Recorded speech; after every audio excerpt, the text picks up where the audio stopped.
once a meeting with Generation Next, young people. There was a quiz, and quiz master asked, "What do you mean by asatyagrah?" And the second question was, "What do you mean by Bhudan Chava, Bhudan movement?" Nobody says. And very, very few people can name Mahatma Gandhi may be behind the word asatyagrah. They were not knowing exactly what Mahatma Gandhi was. And 100% youngsters were not knowing about Vinoba. હું આ વાત એટલા માટે કહી રહ્યો છું કે આ પૃથ્વી પર આવું બન્યું નથી.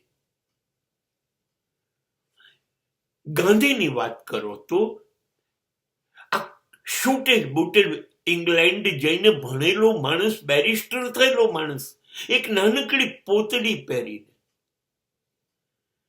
કોઈને ગાળ દીધા વગર, લાફો માર્યા વગર, બંદૂક ગોળી લાકડી ચલાયા વગર અંગ્રેજો જેવી સુશિક્ષિત પ્રજાને આ દેશમાંથી 200 વર્ષની ગુલામી આપ્યા પછી કાઢી મૂકે.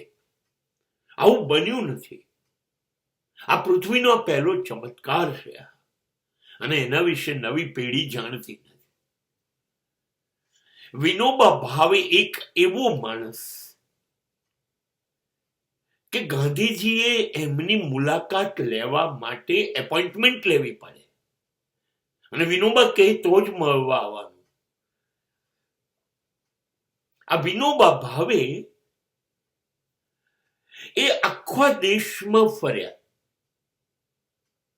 અને દરેક ગામમાં જઈને જેની પાસે બહુ જ જમીન હોય એની પાસેથી જમીન હાથ જોડીને માંગે. વિનોબાનું બહુ મોટું નામ લોકો આપી દે અને એ ગામમાં જમીન ઉઘરાવે અને જે ખેડૂત પાસે જમીન ના હોય એને ત્યાં વહેંચીને કાગળો કરાવી અને પછી બીજા ગામમાં જાય. આવી રીતે આખા ભારતમાંથી ધનવાન જમીનદારો પાસેથી જમીન લઈ અને જમીન વગરના ખેડૂતોને જમીન આપવાનું કામ એ ભૂદાન મુવમેન્ટ એણે કર્યું. હવે જુઓ, આટલું મોટું કામ કરનારા માણસો નું નામ નવી પેઢીને ખબર નથી. એટલે હું એ બાબતમાં મેસેજ મારી જાતને આપું છું કે શ્રેષ્ઠતમ અદ્ભુત વ્યક્તિત્વ આશીર્વાદની જેમ આ પૃથ્વી પર આવ્યું હોય, અદ્ભુત કામ કર્યું હોય, એવું કામ કોઈએ કર્યું પહેલા ન હોય ને હવે કરી શકશે નહીં,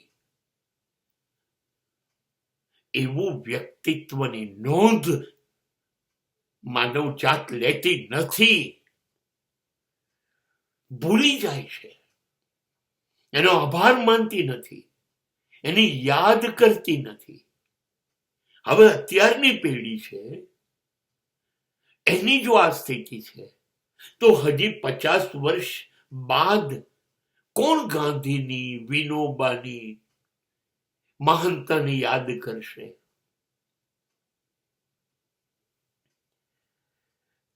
મારા મગજમાં પાક્કું બેસી ગયું છે. શ્રેષ્ઠતમ વસ્તુઓ જે હશે એનો આભાર આ માનવ જાત નહીં માને, ક્યારેય નહીં માને. એને ભૂલી જશે, એને સલામ નહીં કરે, એને યાદ પણ નહીં કરે.